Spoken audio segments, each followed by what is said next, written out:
Assalamualaikum warahmatullahi wabarakatuh. Bahkan kami dari kelompok 4 akan menjelaskan tentang modul 4 yaitu fisika layar. Silakan dimulai dari rekan saya. Nama saya Haikal Pasya. Nama saya Aldi Halim. Saya Ridwan Jaya. Saya mau mengenalkan dengan MBM 5 di tempat 24. Saya Rasia Justina. Assalamualaikum warahmatullahi wabarakatuh. Perkenalkan, saya Rasia Agustina dengan NPM 2578218. Pada video kali ini saya akan menjelaskan modul 4 tentang lapisan fisik pada 4.1 tujuan lapisan fisik. Nah, di sini 4.1.1 koneksi fisik. Nah, syarat utama komunikasi. Sebelum komunikasi, jaringan dapat terjadi koneksi fisik ke jaringan lokal harus dibangun terlebih dahulu, baik untuk menghubungkan perangkat ke printer lokal maupun ke situs web di luar negeri. Nah,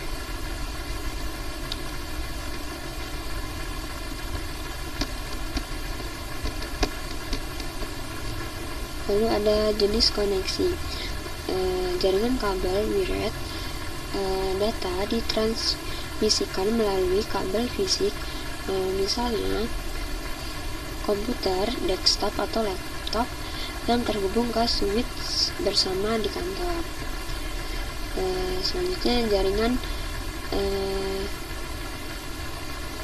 jaringan nirkabel atau wireless. Data ditransmisikan menggunakan gelombang radio melalui perangkat seperti wireless access point atau AP atau wireless router. Nah, komponen utama perangkat nirkabel atau home router itu ada antena nirkabel bisa tertanam di dalam perangkat. Selanjutnya beberapa switch port Ethernet untuk koneksi kabel. Nah, satu port internet itu untuk menghubungkan ke penyedia layanan modem.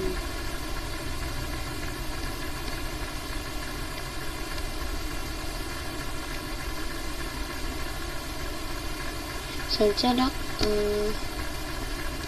4.1.2 lapisan fisik.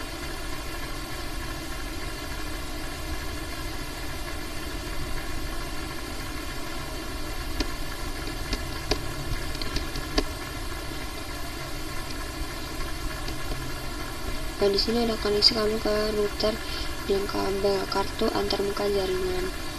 Nah, fungsi mengoperasikan dan menghubungkan perangkat keras ke jaringan atau jenis NIC, Internet NIC digunakan untuk koneksi fisik menggunakan kabel Ethernet. Lalu ada WLAN NIC digunakan untuk koneksi nirkabel atau WiFi. Nah, catatan itu sebuah perangkat bisa memiliki salah satu atau kedua jenis NIC ini. Contohnya, ponsel pintar umumnya hanya memiliki WLAN NIC, sedangkan komputer atau printer tertentu bisa memiliki keduanya atau hanya Ethernet NIC saja. Baru selanjutnya kita masuk ke 4.1.2 yaitu lapisan fisik. Nah, fungsi utama lapisan fisik OSI bertanggung jawab untuk mengangkut bibit data yang membentuk frame dari akan menjelaskan bagian 4.2 yaitu physical layer karakteristik atau karakteristik lapisan fisiknya. Yang pertama tuh ada standar lapisan fisiknya. Nah, oke. Jadi pada protokol dan operasi lapisan OSI ini dilakukan menggunakan perangkat lunak yang dirancang oleh para insinyur, perangkat lunak dan ilmuwan. Oke. Layanan protokol dalam rangkaian TCP atau IP ini didefinisikan oleh Internet Engineering Task Force atau IETF. Lalu lapisan fisik ini terdiri dari sirkuit, media, dan konektor. Konektor yang dikembangkan oleh para developer atau insinyur. Oleh karena itu, jika sudah tepat standarnya, yang mengatur perangkat keras ini didefinisikan oleh organisasi. Teknik elektro dan komunikasi yang relevan. Terdapat banyak organisasi internasional dan nasional, organisasi pemerintah, dan perusahaan swasta yang terlibat dalam menetapkan dan memelihara standar lapisan fisik. Misalnya standar perangkat keras, media, pengkodean dan persinyalan lapisan fisik didefinisikan dan diatur oleh organisasi standar berikut. Ada International Organization for Standard atau ISO, okay, dan Telecommunication Industry Association atau Electronic Industry Association, TAI atau EAI. Lalu ada International Telecommunication Union atau ITU, American National Standard Institute, INSE, Institute of Electrical and Electronic Engineers atau EIII atau IE, National Telecommunication Regulatory Authorities including the Federal Communication Commission atau FCC. Lalu di Amerika Serikat dan di Eropa itu ada Telecommunication Standard Institute atau ITSI. Nah, selain itu seringkali terdapat kelompok standar pengkabelan regional CSI atau Canadian Standard Association dan CANALIC Eropa itu kan. Committee for Electronical Standard dan GSA atau JIS, Japanese Standard Association yang mengembangkan spesifikasi lokalnya. You can see di dalam gambar itu di bagian application sampai ke data link. Itu standar TCP atau IP yang diimplementasikan dalam perangkat lunak dan diatur oleh IETF. Lalu di bagian physical dan data link itu standar lapisan fisik yang diimplementasikan dalam perangkat keras yang diatur oleh banyak organisasi termasuk ISO, ANSI atau TIA, ITU, ANSI, dan I. Selanjutnya tuh ada komponen fisik. Standar lapisan fisik ini mencakup 3 arena fungsional, yaitu komponen fisik, pengkodean, sama pemberian sinyal. Ya. Komponen fisik adalah perangkat keras elektronik, media, dan konektor lain yang mengirimkan sinyal. Yang mempresentasikan bit, komponen, perangkat keras seperti NIC, antarmuka dan konektor, material kabel, dan desain kabel. Semuanya ditentukan dalam standar yang terkait dengan kelapisan fisik. Berbagai port dan antarmuka pada router Cisco 1941 juga merupakan contoh komponen fisik dengan konektor dan pin khusus yang dihasilkan oleh standar. Yang selanjutnya ada encoding atau pengkodean. Ini tuh adalah metode untuk merubah aliran bit menjadi kode yang telah ditentukan sebelumnya. Kode adalah pengelompokan bit yang digunakan untuk memberikan pola yang dapat diprediksi dan dapat dikenali baik oleh pengirim maupun penerimanya. Contohnya, pengkodean Manchester encoding atau mempresentasikan bit 0 dengan 0 dengan transisi tegangan tinggi ke rendah dan bit 1 dipresentasikan sebagai transisi tegangan rendah ke tinggi.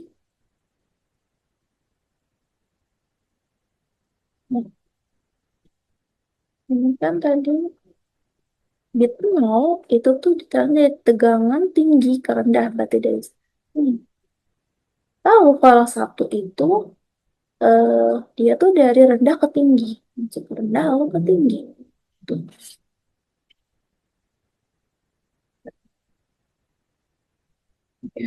Lalu ada signaling atau pen pesignalan, ya itulah. Lapisan fisik harus menghasilkan sinyal listrik, optik, atau kabel yang mempresentasikan 1 dan 0 pada media. Cara bit dipresentasikan disebut metode pensinyalan. Standar lapisan fisik harus mendefinisikan jenis sinyalnya. Apa yang mempresentasikan 1 dan jenis sinyal apa yang mempresentasikan 0. Ini yang disederhanakan. Perubahan level sinyal listrik atau pulsa optik, misalnya pulsa panjang dan mempresentasikan 1, sedangkan pulsa pendek mempresentasikan dengan 0. Oke. Nah, ini contoh eh, contoh sinyal listrik kalau melalui kabel tembaga. Lalu ini contoh sinyal listrik. Ini jika menggunakan fiber optik, lalu wireless media atau media nirkabel. Lalu ada bandwidth. Bandwidth ini berbagai media fisik yang mendukung transfer bit dengan kecepatan yang berbeda. Transfer data biasanya dibahas dalam hal bandwidth. Bandwidth adalah kapasitas suatu media untuk membawa data. Bandwidth ini di digital, dia mengukur jumlah data yang dapat mengalir dari satu tempat ke tempat lain dalam jumlah tertentu. Bandwidth bisa diukur dalam kilobit per detik atau kbps, megabit per second atau mbps, atau gigabyte per second atau gbps.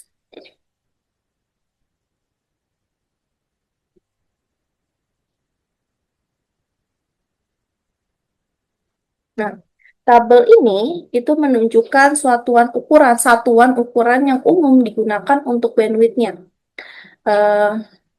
Contohnya, bit per second atau bit per detiknya atau bps itu satuan dasar bandwidth. Lalu ada kilobit per second atau kbps.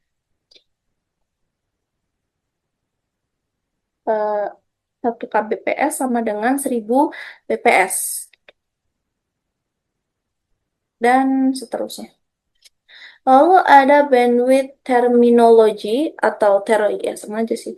Terminologi bandwidth itu adalah istilah-istilah yang digunakan untuk mengukur kualitas bandwidth meliputi latensi, kapasitas, sama goodput. Latensi itu mengacu pada jumlah waktu termasuk penundaan yang dibutuhkan data untuk berpindah dari satu titik ke titik lainnya. Lalu ada kapasitas throughput itu adalah ukuran transfer bit melalui media dalam periode tertentu.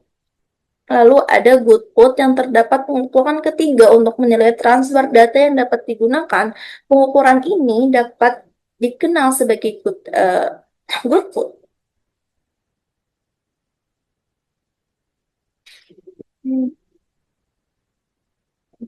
Udah? Ini ada Oke, sekian penjelasan saya akan dilanjutkan oleh rekan saya. Baik, saya Muhammad Al Hasan akan menjelaskan bagian 4.3, yaitu kabel copper atau tembaga. Selanjutnya ini ada karakteristik dari kabel tembaga atau copper ya. Kabel tembaga adalah jenis kabel yang paling umum digunakan dalam jaringan pada saat ini. Media tembaga sering digunakan karena harganya yang lumayan murah dan juga mudah untuk dipasangkan, serta memiliki tingkat resistensi yang rendah terhadap arus listrik. Dalam prosesnya, data dikirimkan melalui kabel tembaga dalam bentuk pulsa listrik, dan media ini memiliki batasan utama pada jarak dan juga kerentanan terhadap gangguan sinyal.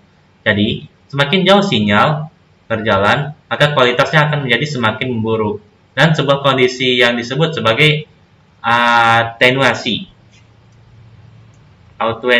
signal atau signal attenuation. Dan karena alasan inilah kabel tembaga ini harus selalu mematuhi batasan jarak yang ketat sesuai dengan standar yang telah berlaku.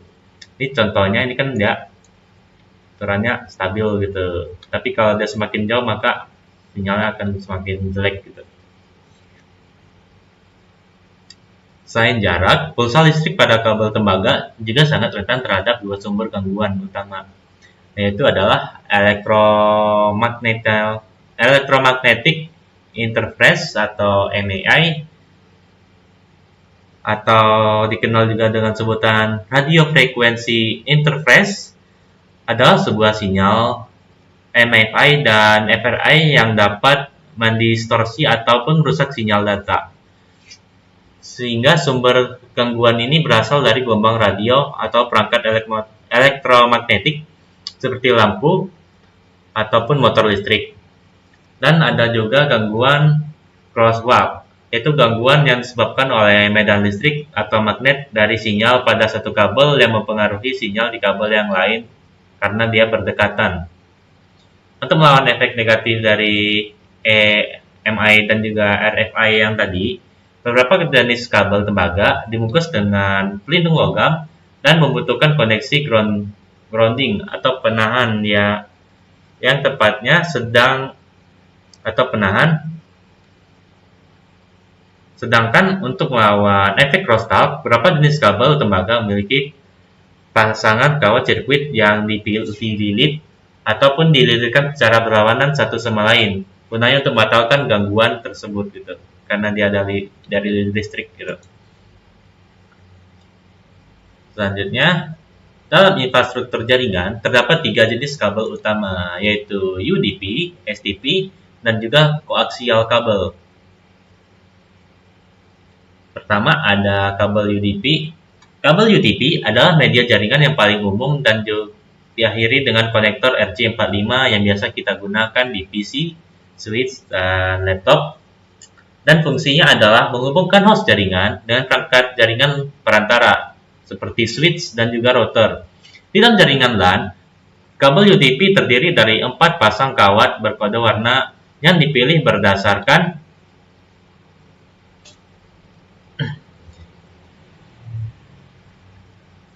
di dalam jaringan LAN, kabel UDP terdiri dari 4 pasang kawat berkode warna yang dipilih bersama, lalu dibungkus dalam selubung plastik fleksibel atau outer jacket yang melindunginya dari kerusakan fisik ringan. Lilitan kawat ini berfungsi untuk membantu melindungi sinyal dari gangguan antar kawat.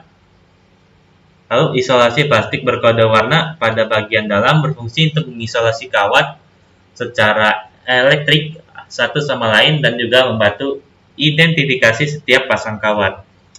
Ini fungsinya buat apa-apa aja gitu. Lanjut lagi, kedua ada jenis kabel STP.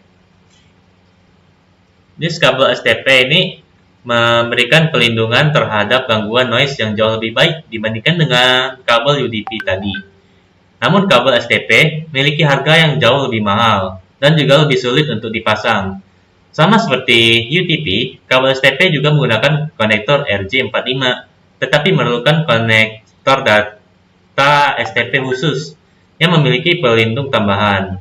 Hingga kabel ini menggabungkan teknik pelindung untuk melawan EMI dan juga RFI, serta lilitan kawat untuk melawan crosstalk.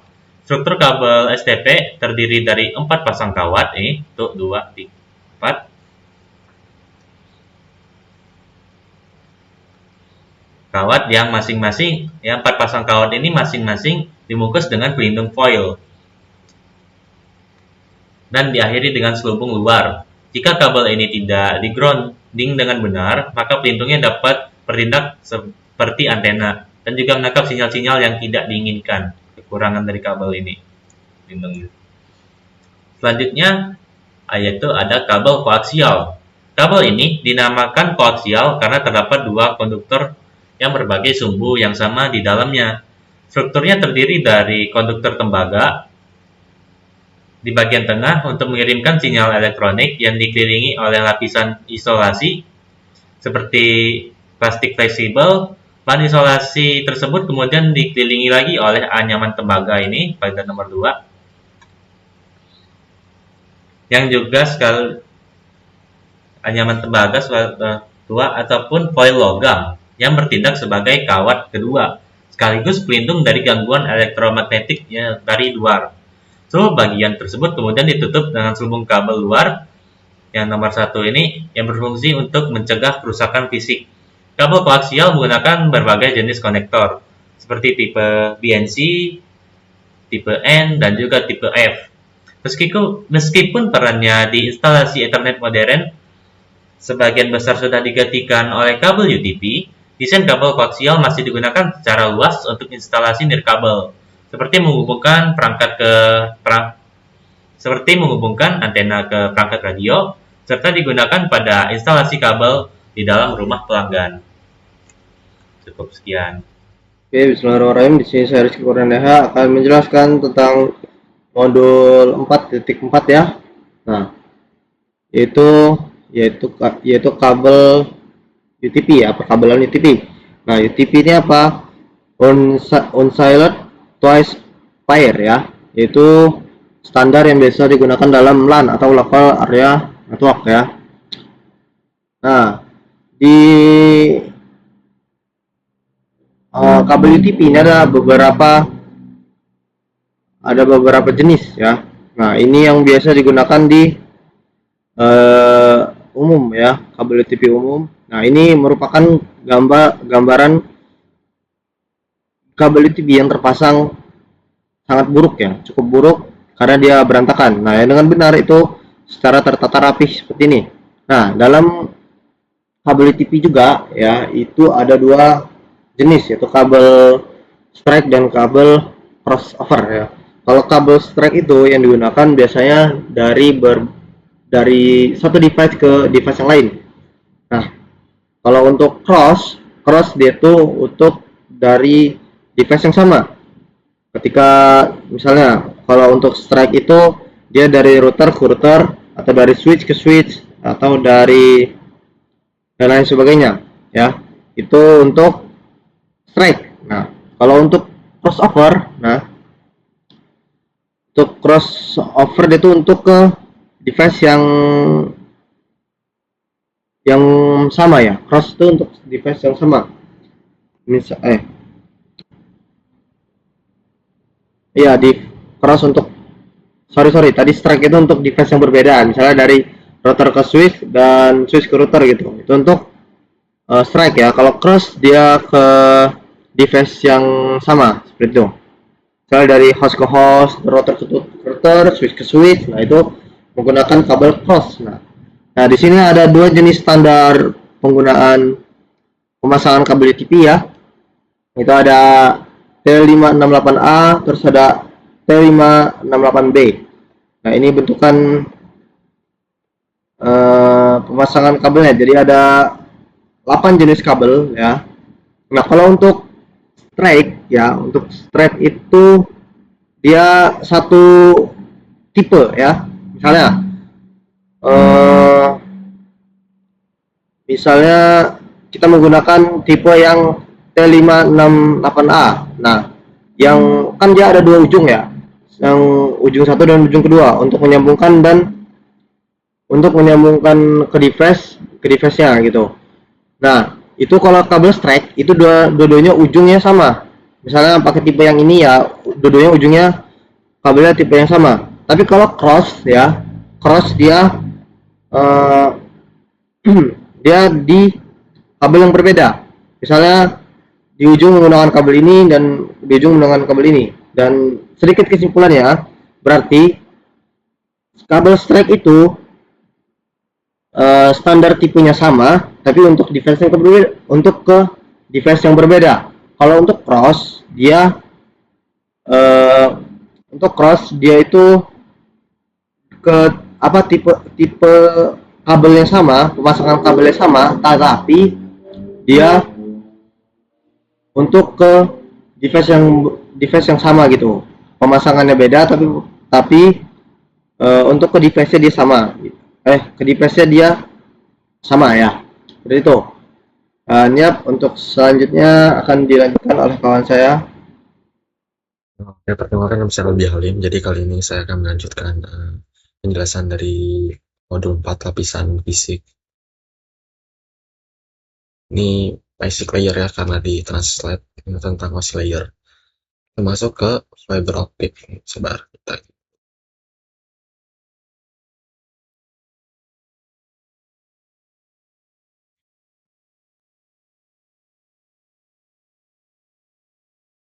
Jadi di sini ada sifat kabar fiber optic.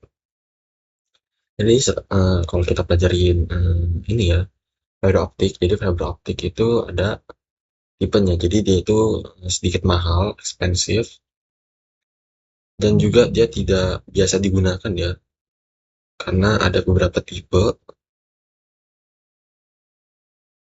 Tetapi untuk fiber optic sendiri itu dia merupakan pilihan terbaik dalam setiap situasi. Jadi kita bisa, jadi makanya fiber optic ini walaupun sedikit mahal dan juga tidak biasa digunakan, tapi ini merupakan pilihan terbaik dalam sebuah jaringan untuk memakai fiber optic ini. Fiber. Jadi si fiber optic ini akan mengirimkan data yang panjang dan juga dengan bandwidth yang tinggi dibandingkan dengan network media yang lainnya. Nggak seperti copper wire dengan fiber optic. Si fiber optic ini bisa mentransmisikan sinyal dengan sedikit attenuation dan melindungi untuk EMI dan juga RVI ini. Dan biasanya digunakan untuk interconnect network device. Fiber optic juga ini fleksibel ya, tapi dia extremely thin. Dia tipis, sangat tipis. Karena dia pure glass, much bigger than human. Dan nggak semalam ini dibilang itu untuk si fiber optic ini masih lebih tebalan rambut manusia dibanding si fiber optiknya sendiri ya. Nah ini fiber optic ya, untuk contoh gambarnya. Kemudian ada types of fiber media. Fiber optic ini ada tipe-tipenya. Yang pertama ada single mode, kemudian multi mode. Ini untuk single mode fibernya. Nah di sini glass core, diameternya 9 ya. Glass ininya yang ini 125 mikron diameter. Kemudian ada multi mode fiber. Nah ini dia lebih tebal ya, glass core-nya, glass cladding-nya, dan juga polymeric coating-nya.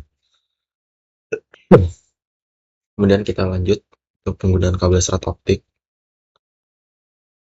Gunakan untuk kabel application dan juga interconnecting infrastructure device. Kemudian untuk FTTH ini digunakan untuk memprovide broadband service to home and small business. Jadi untuk bisnis kecil lah, lebih enak pakai fiber to the home. Dan ada long haul network, jadi ini digunakan untuk yang lebih besar ya, untuk perkotaan ataupun pedesaan. Nah ini pakainya long haul networks. Kemudian ada submarine cable network, ini digunakan untuk yang kecepatan tinggi, kapasitinya juga tinggi, dan juga ya pokoknya ini kabelnya dia lebih jauh ya jangkauannya dari sebelum-sebelumnya. Ini untuk kawasan yang lebih luas lagi. Kemudian kita masuk ke fiber optic connector. Nah di sini ya ada fiber optic connector. Di sini kita lihat gambar-gambarnya. Nah ini, jadi ini untuk menyambungkan kabel fiber optiknya, kita untuk ngetes apakah fiber optiknya itu jalan apa enggak. Biasanya di sini nanti akan nyala lampu ya, lampu. Nah, peringatan buat teman-teman, ini fiber optik ini sangat bahaya ya. Jadi kalau kena mata itu bisa menimbulkan kerusakan di mata. Jadi jangan buat main-main. Jadi ini bahaya. Nah, seperti ini ya. Nah, mungkin kalau yang sudah sering praktek fiber optik juga tidak asing dengan gambar-gambar ini. Kemudian kita masuk ke fiber patch cord. Menjadi dia multi mode patch cord. Ini ya, seperti ini. Ada single modenya. Kalau ini single modenya yang tadi, seperti tadi. Ini multi mode. Dan ini single mode patch cord-nya. Seperti ini. Kemudian serat versus tembaga. Jadi there are many advantage. Jadi banyak keuntungan menggunakan fiber optic cable dibanding kabel copper ya. Itu.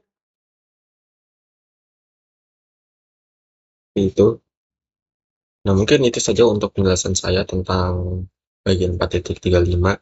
Sisanya akan saya dilanjutkan oleh teman rekan-rekan saya. Terima kasih telah menyaksikan. Maaf jika ada kesalahan dalam penjelasan. Terima kasih. Assalamualaikum warahmatullahi wabarakatuh. Saya Haikal Pasya. Jadi di video kali ini saya akan presentasi modul atau chapter 4. Jadi saya akan chapter 4 ini lapisan fisik dan saya akan presentasikan di modul 4.6 media nirkabel. Sama 4671 sifat-sifat media nirkabel. Media nirkabel membawa sinyal elektromagnetik yang mempresentasikan angka biner dari komunikasi data menggunakan frekuensi radio atau gelombang mikro. Media nirkabel menyediakan pilihan mobilitas terbesar dibandingkan semua media lainnya, dan jumlah perangkat yang mendukung nirkabel terus meningkat. Nirkabel kini menjadi cara utama pengguna terhubung ke jaringan rumah dan perusahaan. Berikut beberapa keterbatasan teknologi nirkabel. Pertama, area jangkauan. Teknologi komunikasi data nirkabel bekerja dengan baik di lingkungan terbuka. Namun, bahan konstruksi tertentu yang digunakan dalam bangunan dan struktur serta medan setempat akan membatasi jangkauan efektifnya. Kemudian gangguan. Jaringan nirkabel rentan terhadap gangguan dan dapat terganggu oleh perangkat umum seperti telepon, nirkabel, rumah tangga. Beberapa jenis lampu neon, oven microwave, dan komunikasi nirkabel lainnya. Kemudian keamanan. Jangkauan komunikasi nirkabel tidak memerlukan akses ke media fisik. Oleh karena itu, perangkat dan pengguna yang tidak berwenang mengakses jaringan dapat mengakses transmisi. Keamanan jaringan merupakan komponen utama dalam administrasi jaringan kabel. Media bersama. WLAN beroperasi dalam mode half duplex, yang berarti hanya satu perangkat yang dapat mengirim atau menerima data pada satu waktu. Media nirkabel digunakan bersama oleh semua pengguna nirkabel. Banyak pengguna yang mengakses WLAN secara bersamaan mengakibatkan penurunan bandwidth untuk setiap pengguna. Meskipun konektivitas nirkabel semakin populer untuk komputer desktop, tembaga, dan serat optik tetap menjadi media lapisan fisik yang paling populer untuk penyebaran perangkat jaringan perantara, seperti router dan switch. Jenis-jenis media nirkabel. Standar IEEE dan standar industri telekomunikasi untuk komunikasi data nirkabel mencakup lapisan tautan data dan lapisan fisik. Dalam setiap standar ini, spesifikasi lapisan fisik diterapkan pada area yang meliputi hal-hal berikut, yaitu pengujian data ke sinyal radio, frekuensi dan daya transmisi, persyaratan penerimaan dan dekode sinyal, desain dan konstruksi antena. Berikut adalah standar nirkabel Wi-Fi atau IEEE 802.11. Teknologi LAN nirkabel atau WLAN yang umumnya disebut sebagai Wi-Fi WLAN menggunakan protokol berbasis persaingan yang dikenal sebagai Resense Multiple Access atau Collision Avoidance CSMA atau CA, NIC nirkabel, NIC nirkabel atau harus terlebih dahulu mendengarkan sebelum mengirimkan sinyal untuk menentukan apakah saluran radio kosong. Jika perangkat nirkabel lain sedang mengirimkan sinyal, maka NIC harus menunggu hingga saluran kosong. Kemudian Bluetooth IEEE 802.15. Ini adalah standar jaringan area pribadi kabel atau WPAN yang umumnya dikenal sebagai Bluetooth. Standar ini menggunakan proses pemasangan perangkat untuk berkomunikasi dalam jarak 1 hingga 100 meter.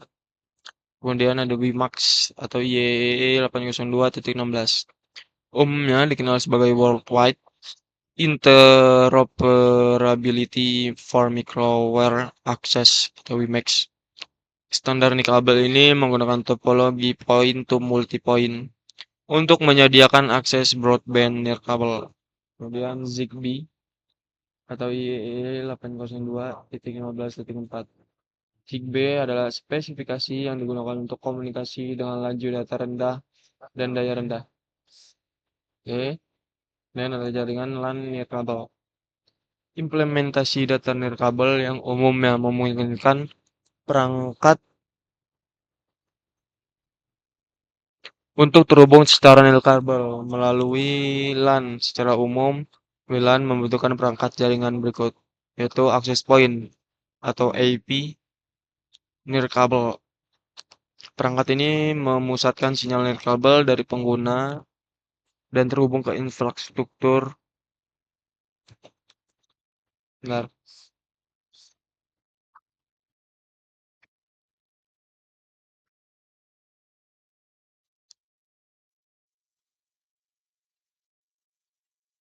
Ya,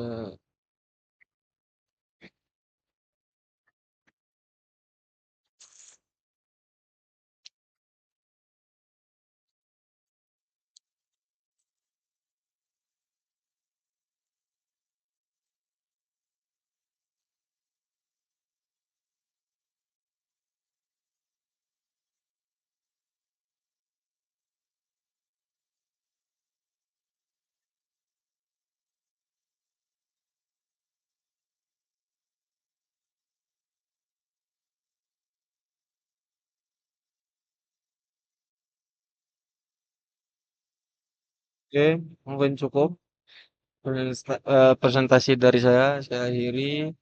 Assalamualaikum warahmatullahi wabarakatuh.